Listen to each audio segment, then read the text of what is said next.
Les enfants sont une nuisance, alors allez dans un établissement. Je n'ai plus de mère.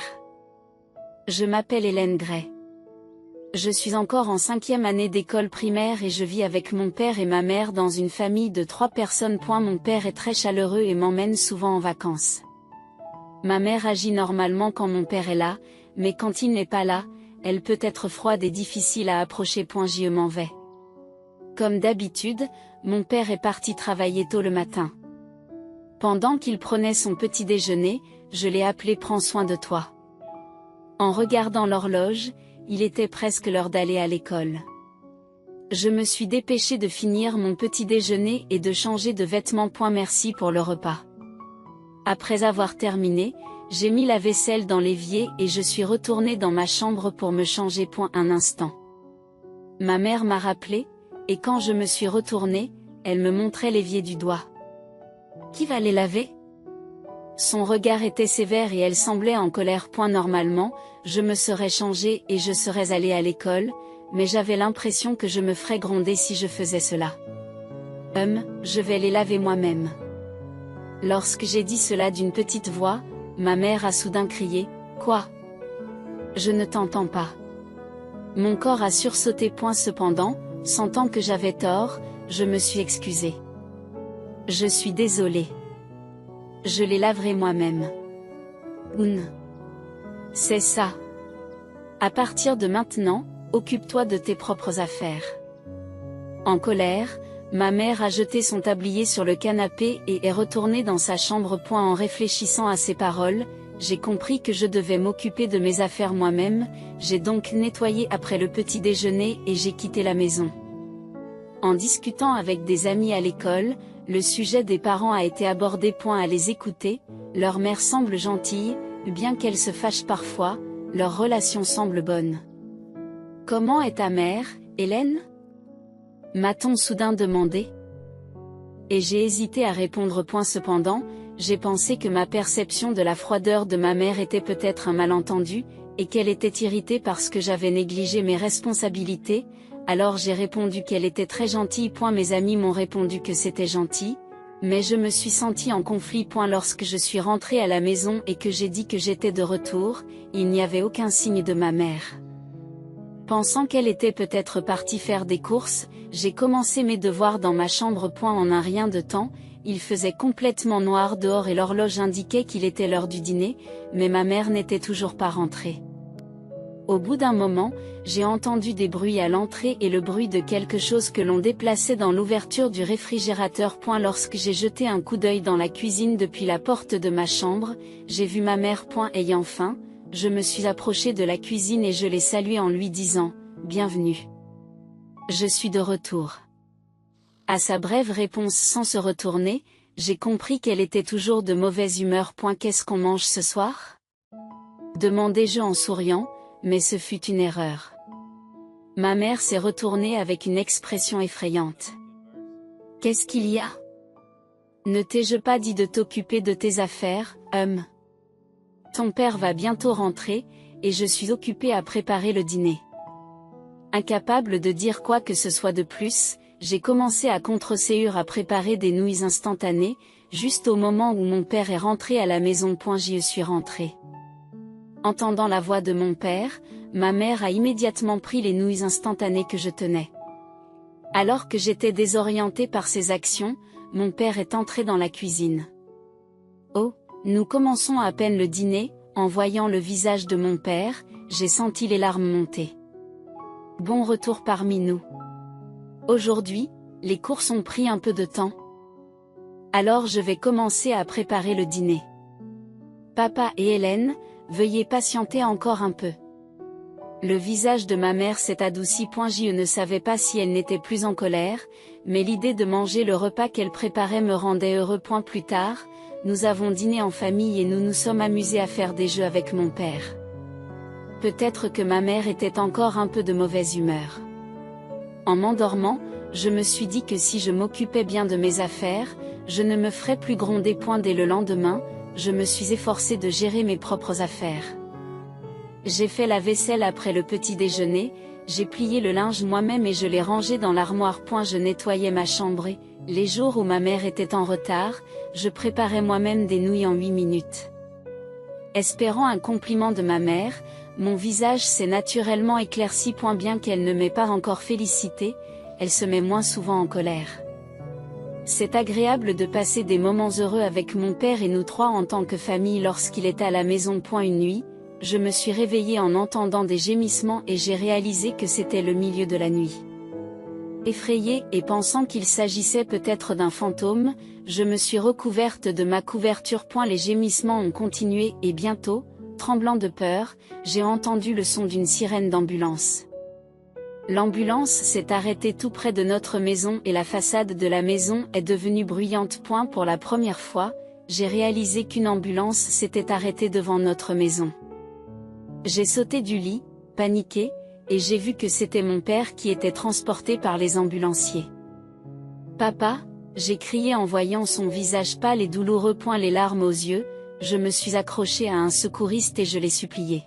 « S'il vous plaît, sauvez mon père !» L'ambulancier a posé doucement une main sur mon épaule et m'a dit: « Nous allons l'emmener à l'hôpital tout de suite. » Ma mère et moi avons ensuite suivi l'ambulance jusqu'à l'hôpital et, à l'arrivée, mon père a été rapidement emmené dans la salle de traitement. Il ne nous restait plus qu'à attendre dans l'espace prévu à cet effet. Pendant que nous attendions, l'anxiété dominait mon esprit, me demandant ce que je ferais si mon père venait à décéder. À côté de moi, ma mère manipulait calmement son smartphone, ne montrant aucun signe extérieur d'inquiétude. Tout en versant des larmes, j'attendais anxieusement que quelqu'un me rassure en me disant que tout irait bien. Je ne sais pas combien de temps s'est écoulé, mais un médecin a fini par venir nous voir. Pendant que ma mère et le médecin discutaient de quelque chose de complexe, tout ce que je comprenais, c'est qu'une maladie grave avait été découverte chez mon père et qu'il allait devoir rester à l'hôpital pendant un certain temps. Même si le pire scénario aurait pu être évité, le fait que mon père ait dû lutter contre cette maladie m'a fait mal au cœur. J'ai également dû accepter la réalité qu'il ne pourrait pas rentrer à la maison avant un certain temps. Nous avons décidé de rentrer à la maison pour le moment. Ma mère a rapidement préparé tout ce qui était nécessaire pour le séjour de mon père à l'hôpital et est repartie. Restée seule à la maison, je me suis allongée dans mon lit, incapable de dormir, et comme j'étais rentrée tôt le matin, il commençait bientôt à faire jour dehors. Je dois aller à l'école. Je savais que je devais aller à l'école, mais je n'avais pas du tout le cœur à y aller. Je n'avais pas d'appétit et je restais immobile dans mon lit. « Tu ne vas pas à l'école ?» Il était midi lorsque ma mère s'aperçut que je n'y étais pas allée. Bien que ma mère ne m'ait pas grondée pour avoir manqué l'école, elle devait se rendre à l'hôpital et a quitté la maison en toute hâte. N'ayant rien mangé depuis le matin, je me suis dirigée vers la cuisine. Il restait du riz dans le cuiseur à riz et des restes du dîner de la veille dans le réfrigérateur, alors j'ai préparé un repas avec ces aliments. Le soir, quand ma mère est rentrée à la maison, elle avait acheté des sandwichs pour moi. Mangez cela aujourd'hui. J'ai aussi acheté des nouilles instantanées, alors mangez-en à partir de demain. D'accord, merci. Ma mère étant occupée par la situation de mon père, j'ai décidé de suivre ses instructions pour ne pas lui causer d'ennui. Le lendemain matin, j'ai pris des nouilles instantanées au petit déjeuner et je suis allée à l'école. Lorsque mes amis m'ont demandé pourquoi j'étais absente la veille, j'ai esquivé la question en disant que je ne me sentais pas bien. Le professeur a semblé comprendre ma situation et m'a parlé gentiment. Lorsque je suis rentrée à la maison, ma mère n'était pas là, probablement à l'hôpital avec mon père.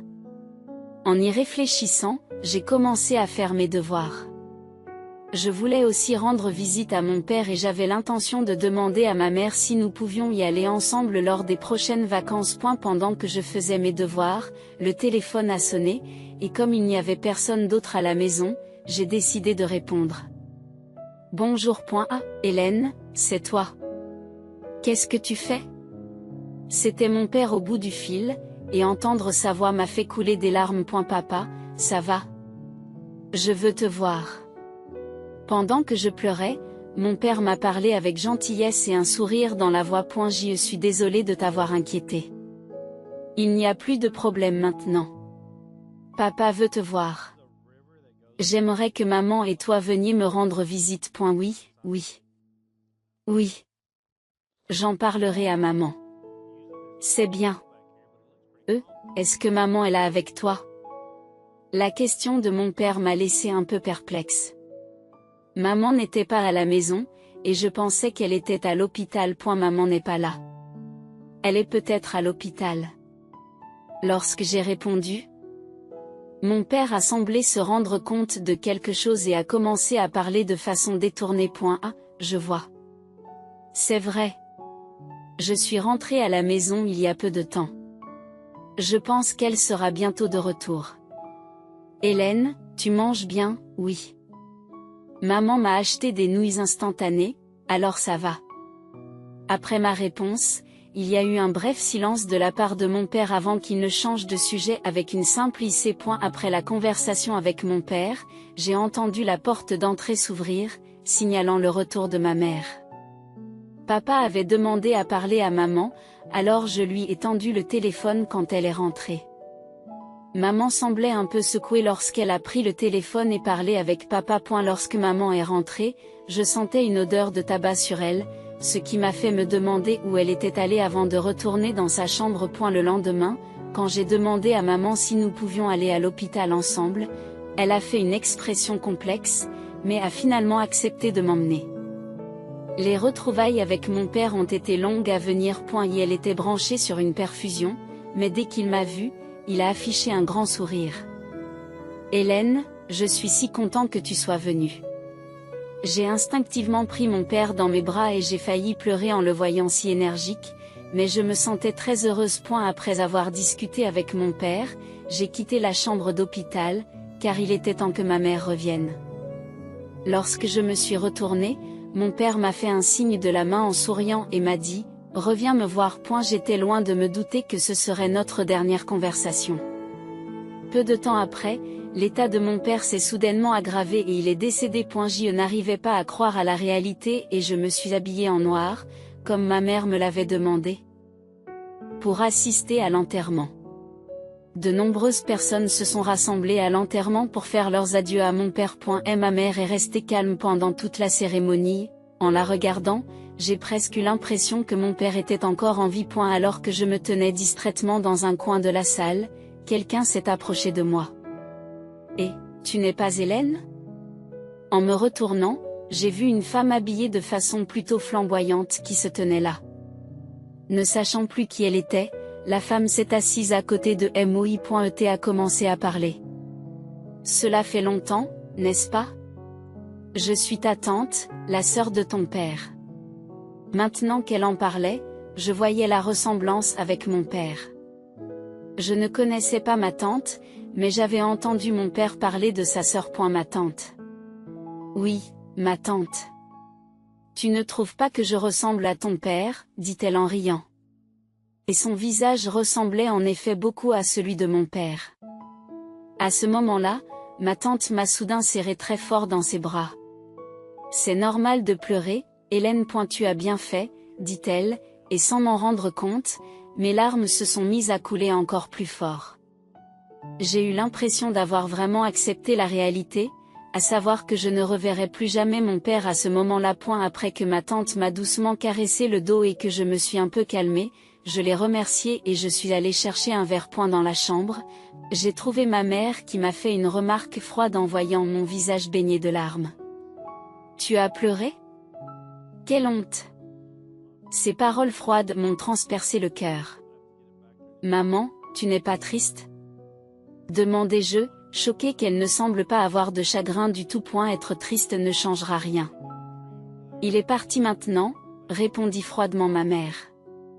Ces paroles froides ont fait trembler mon corps. Même si nous avions toujours ri et nous étions amusés tous les trois lorsque mon père était là. Je me demandais si ma mère l'avait vraiment détesté. Alors que je restais figée, ma tante est apparue. « Oh, belle-sœur, ça fait longtemps qu'on ne s'est pas vu, » dit ma tante d'un ton enjoué. Mais l'expression de ma mère a immédiatement changé. « Oh, ça fait longtemps. As-tu besoin d'aide ?» demanda ma tante, ce à quoi ma mère a répondu « Non, il n'y a rien. » « Alors, Hélène, allons là-bas, propose ma tante. Elle m'a pris la main et nous avons quitté la pièce. J'ai vu à l'expression de ma mère qu'elle se sentait mal à l'aise en présence de ma tante. Par la suite, j'ai passé du temps aux côtés de ma tante, et l'enterrement s'est terminé sans incident. Hélène, nous partons maintenant, m'a dit ma mère après l'enterrement. Ma tante m'avait tenu la main pendant toute la durée de l'enterrement, mais elle l'a lâchée au moment de partir. Son expression était un peu triste. Hélène, à bientôt. Oui, à bientôt, ai-je répondu. Alors que je suivais ma mère à l'extérieur, une voiture inconnue était garée là.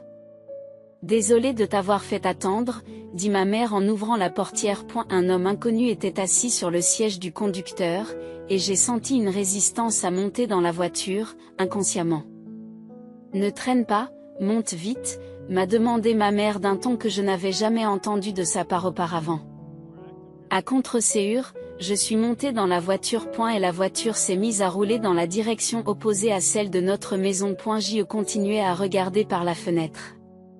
Ne sachant pas où nous allions, je ressentais une légère peur à l'intérieur de la voiture. Nous sommes ici. Sortez vite. On m'a dit de sortir de la voiture, et il y avait un grand bâtiment, un endroit que je ne connaissais pas du tout. Où sommes-nous ?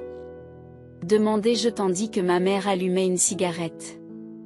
Les enfants sont gênants, il faut aller dans un centre. Stupéfaite. Je n'ai pu qu'émettre un à confus. Je n'ai pu qu'émettre un à confus tandis que ma mère et l'homme s'éloignaient en voiture.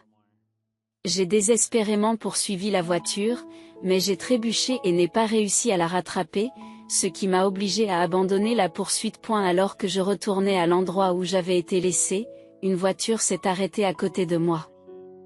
La fenêtre s'est baissée et ma tante était assise sur le siège du conducteur.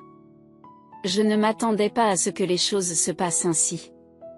Hélène, viens, monte. Soulagée de revoir ma tante, je suis montée rapidement dans la voiture.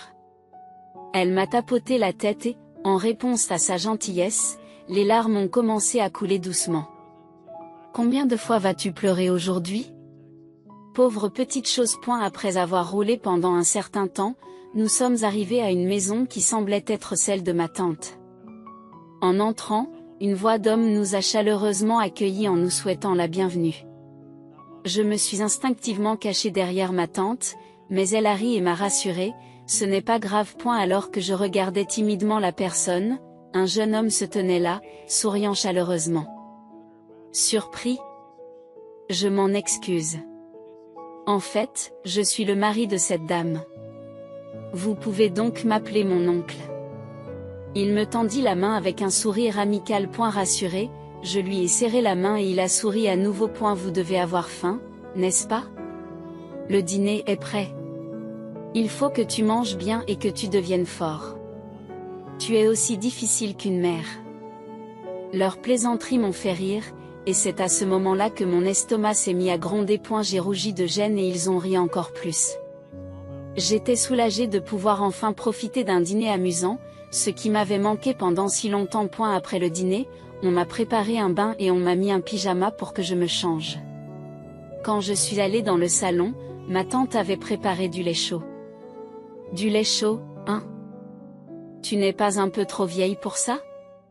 N'est-ce pas, Hélène, mais les enfants de l'école primaire n'aiment pas le lait chaud ? Non, leur échange ludique était si réconfortant que je n'ai pas pu m'empêcher de rire avec eux. Entraînés par leur rire, ils se mirent à rire tous les deux. Assieds-toi, j'ai quelque chose à te dire, dit mon oncle, et tandis que je m'asseyais devant le lait chaud, il commença à parler. Hélène, que dirais-tu de devenir notre enfant, a-t-il soudain proposé, et comme j'étais sur le point de boire mon lait, je me suis étouffée. Tout. Quoi ? M'exclamai-je avec surprise. Pardon. C'était soudain, n'est-ce pas, dit mon oncle en me tapotant le dos. Ma tante, qui observait la scène, rit de bon cœur. Pourquoi ne deviens-tu pas notre enfant ? Veux-tu vraiment retourner chez ta mère, continua ma tante ? Ces paroles m'ont fait réfléchir profondément. Je ne déteste pas ma mère, mais compte tenu de la situation familiale, de mon père et du fait que j'ai été abandonnée, l'idée de retourner chez elle m'effraie. En fait, nous en avons parlé à ton père, m'a dit mon oncle. En entendant le nom de mon père, j'ai été encore plus surprise. Puis ma tante a tout expliqué en détail. L'homme avec qui ma mère était son partenaire, et mon père était au courant. Il était très inquiet pour moi. Comme son état s'aggravait et qu'il se rendait compte qu'il ne lui restait peut-être plus beaucoup de temps, mon père leur a demandé de s'occuper de moi après son départ. En entendant cela, les larmes ont coulé et mon père m'a désespérément manqué. Ton père t'aimait beaucoup et se souciait énormément de toi, a dit ma tante en me caressant doucement, son contact chaud et réconfortant. J'ai silencieusement crié des mots de remerciement à mon père, encore et encore dans mon esprit. Je me souvenais de mon père, qui jouait toujours avec moi et que j'aimais beaucoup. J'ai décidé qu'à partir de maintenant, je voulais devenir plus forte. Je veux rester avec vous, mon oncle et ma tante, leur ai-je dit, et ils ont été très contents. Des procédures formelles sont nécessaires pour que nous devenions officiellement une famille, et même si elles prendront un certain temps, on m'a assuré que je pouvais rester avec eux sans inquiétude en attendant. Voulant être utile à mon oncle et à ma tante, j'ai décidé de les aider à préparer le petit déjeuner et le dîner, ainsi qu'à nettoyer la salle de bain et les toilettes. Mais mon travail acharné n'a fait qu'inquiéter davantage mon oncle et ma tante. Les enfants de l'école primaire devraient jouer davantage, disait-il, et même si j'étais confuse, j'ai quand même commencé mes devoirs. Hélène, as-tu fait le ménage pendant tout ce temps, m'a demandé ma tante pendant le dîner. Lorsque j'ai acquiescé, mon oncle, assis à côté de moi, m'a gentiment serré dans ses bras et m'a dit: ça n'a pas dû être facile de n'être qu'une enfant de l'école primaire. Les élèves de l'école primaire peuvent participer aux tâches ménagères, mais je crains que tu n'en fasses trop. En effet, il se peut que j'aie cherché à mériter les éloges de ma mère sans même m'en rendre compte. Je me suis tue en réalisant cela. Les éloges de ma mère que je n'ai jamais reçus. J'avais l'impression que mes efforts ne signifiaient pas grand-chose pour elle. Tu n'as pas à t'inquiéter de quoi que ce soit ici. Tu peux aider. Mais ce qui est important, ce sont tes amis, l'école et prendre soin de toi. Nous voulons que tu te chérisses. Les mots de ma tante ont résonné profondément en moi. Mon oncle a hoché la tête à plusieurs reprises, les yeux humides. J'ai senti à quel point j'étais heureuse d'être avec ma tante et mon oncle. 2 semaines après l'enterrement de mon père, j'ai été convoquée dans la salle des professeurs de l'école. En me demandant de quoi il s'agissait, on m'a dit qu'il y avait un appel téléphonique de ma mère. Le professeur ne devait pas savoir grand-chose de ma situation. Pensant que laisser l'appel téléphonique sans surveillance pourrait inquiéter les professeurs, j'ai décroché le combiné en tremblant. J'ai décroché le combiné avec des mains tremblantes. Bonjour ? Hélène, réponds vite au téléphone. La voix de ma mère, que je n'avais pas entendue depuis longtemps, criait. Où es-tu en ce moment ? J'ai appelé l'établissement et on m'a dit que tu n'étais pas là. Je me suis étouffée, incapable de répondre. Est-ce que tu m'écoutes ? Eh bien, peu importe. Je viens te chercher parce qu'après, j'aurai l'argent de poche. J'ai besoin d'argent tout de suite, dit ma mère. En entendant ces paroles, je me suis sentie reprendre rapidement mes esprits. L'idée de vouloir être aimée ou félicitée par quelqu'un qui avait trahi mon père était à la fois frustrante et douloureuse. Maintenant, j'ai ma tante et mon oncle à mes côtés et ils me sont précieux. Mon père bien-aimé veille également sur moi de quelque part. Je peux devenir plus fort. Je n'ai plus de mère. Avant que je ne m'en rende compte, ces mots s'adressaient à ma mère. Qu'est-ce que tu racontes ? De quoi parles-tu ? A rétorqué ma mère. Tu te trompes ? Alors, au revoir. Attendez une minute avant que ma mère ne puisse terminer. J'avais raccroché le téléphone. L'enseignante présente était choquée et m'a demandé si ce n'était pas ta mère, ce à quoi j'ai répondu, c'était une inconnue. C'était une étrangère. L'appel a été considéré comme suspect et l'école a émis un avertissement. Inquiète de voir ma mère débarquer à la sortie de l'école, j'ai utilisé le téléphone public de l'école pour contacter ma tante.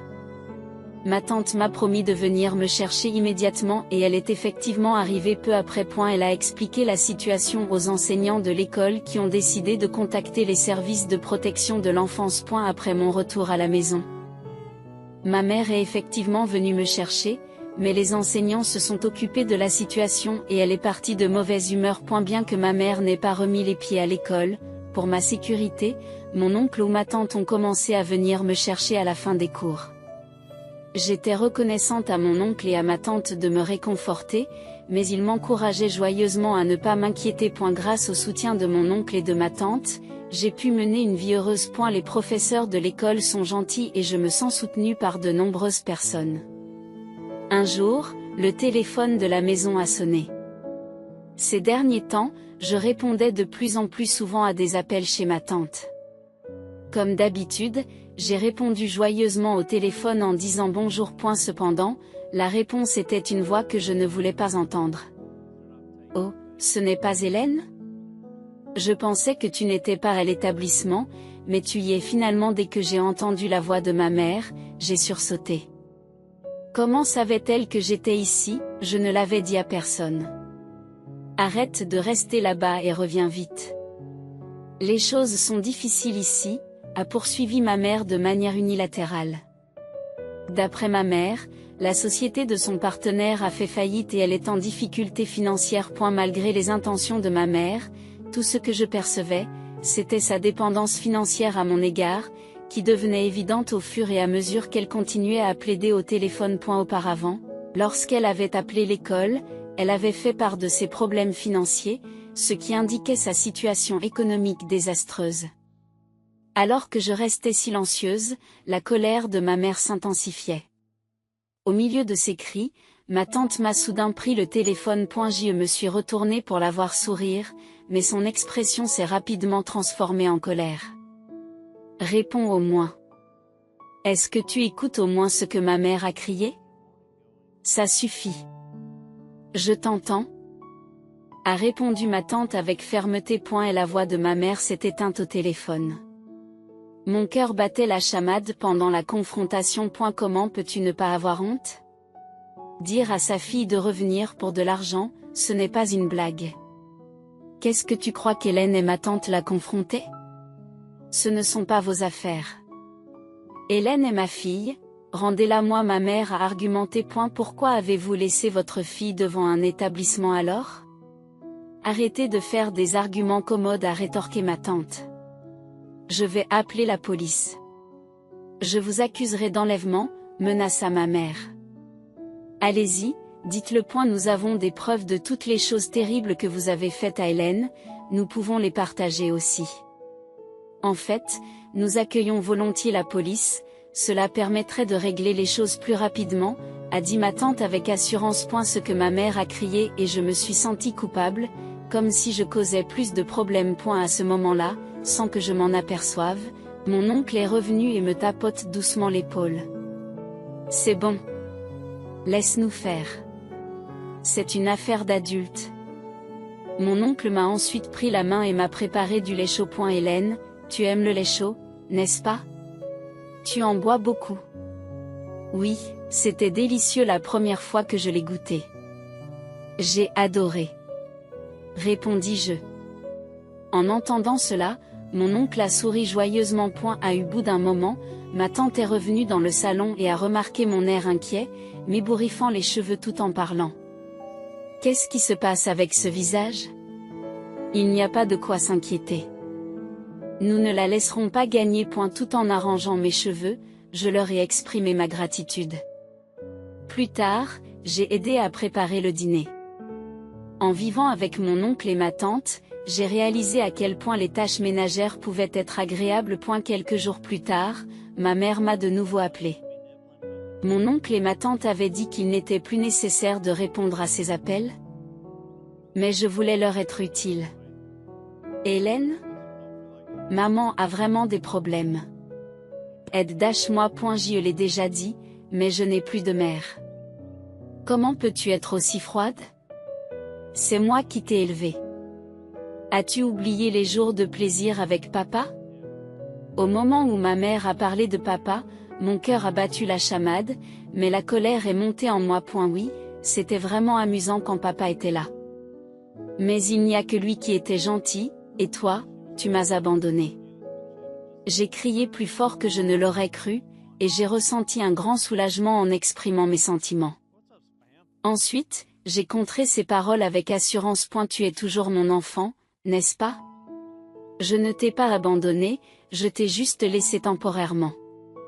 Tu as ri et tu m'as dit que les enfants étaient une nuisance et qu'ils devaient aller dans un établissement. Je ne peux pas considérer une telle personne comme ma mère. C'est ce que j'ai fait. J'ai été forcée de dire ça. Ce n'est pas de ma faute. Mais vous m'avez abandonné. Donc, je n'ai pas de mère. Si j'ai une mère, c'est ma tante. Mon père est mon oncle et mon père au ciel. Tu as subi un lavage de cerveau. Reviens sans te plaindre. À ce moment-là, je me disputais intensément avec ma mère tout en versant des larmes. Mais étrangement, mon cœur s'est senti plus léger, comme si j'avais libéré tout ce que j'avais retenu. Alors dis-leur au moins de me laisser vivre dans leur maison. Je ne peux même pas manger correctement. Non, je ne vous laisserai pas déranger mes proches. Soudain, j'ai senti une présence derrière moi et je me suis retournée pour découvrir ma tante et mon oncle. Et ma tante m'a tapoté l'épaule et m'a félicité en me disant « Bien joué ». Mon oncle, les larmes aux yeux, a acquiescé. Ensuite, ma tante a pris le téléphone et a continué à parler à ma mère. Étrangement, elle semblait satisfaite. Mon oncle a exprimé combien il était heureux que je l'appelle papa. Recevoir ces mots de gratitude m'a fait me sentir bien à l'idée de l'appeler ainsi. Il m'a semblé bon de continuer. Après cela, les contacts avec ma mère ont cessé. C'est peut-être aussi grâce au soutien de mon oncle et de ma tante. Quelque temps après avoir commencé ma nouvelle vie, ma tante m'a fait la surprise de m'offrir mon premier smartphone. Avoir un smartphone pour la première fois était excitant, et cela m'a permis de rester en contact plus fréquemment avec mes amis, ce qui a rendu ma vie encore plus agréable. Un jour inhabituel. Au milieu des longues journées paisibles, la ligne fixe de la maison a sonné.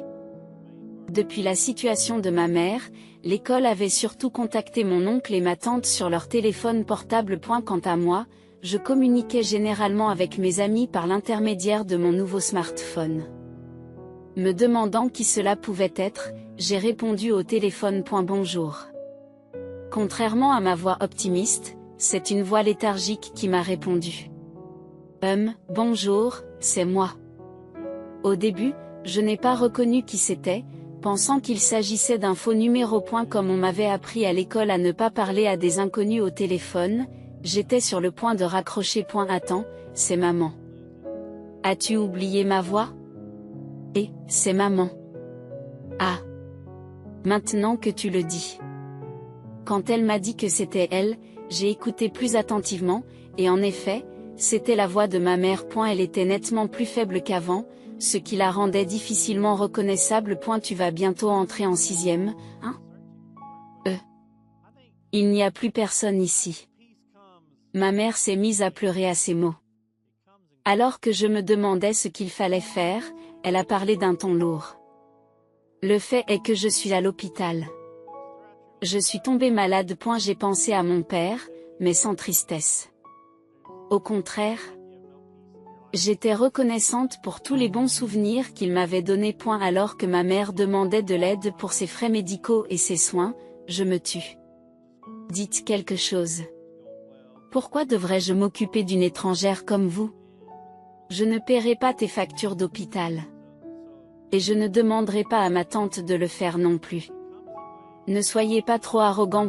Sa vigueur était surprenante pour quelqu'un qui se disait malade. Entendre parler de la maladie de ma mère ne m'a pas troublé comme cela avait été le cas lors du décès de mon père. Mes sentiments à son égard s'étaient complètement apaisés, et ses paroles ne m'inspiraient plus aucune crainte. J'ai simplement eu pitié de sa situation. Je n'aurais jamais imaginé pouvoir répondre à ma mère avec un tel détachement, mais je savais que je ne voulais pas devenir comme elle en grandissant. En fait, j'ai reçu un nouveau smartphone, et la ligne fixe de la maison est à peine utilisée, donc elle va bientôt être supprimée. Cela pourrait bien être notre dernier adieu. Voyant qu'elle paniquait, j'ai continué froidement. Ne terminez pas les choses de cette façon. Alors, donne-moi ton numéro de smartphone. Je ne peux pas faire ça. Il n'y a personne pour m'aider ?